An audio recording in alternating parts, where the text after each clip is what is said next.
جو تمہیں خوشی میں یاد آئے سمجھو اس سے محبت کرتے ہو، اور جو تمہیں غم میں یاد آئے تو سمجھو وہ تم سے محبت کرتا ہے۔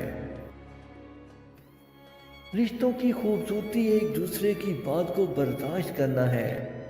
بے عیب انسان تلاش مت کرو ورنہ اکیلے رہ جاؤ گے۔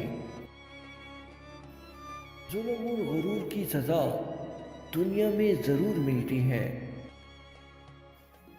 اگر تم اسے نہ پا سکو جس کو تم چاہتے ہو تو اسے ضرور پا لینا جو تمہیں چاہتا ہے، کیونکہ چاہنے سے چاہے جانے کا احساس زیادہ خوبصورت ہوتا ہے۔ اگر قسمت کا لکھا سب کچھ ہوتا تو اللہ انسان کو دعا مانگنا کبھی نہ سکھاتا۔ جسے تقدیر پر یقین ہوتا ہے وہ اپنے اوپر نازل ہونے والی مصیبتوں سے نہیں گھبراتا۔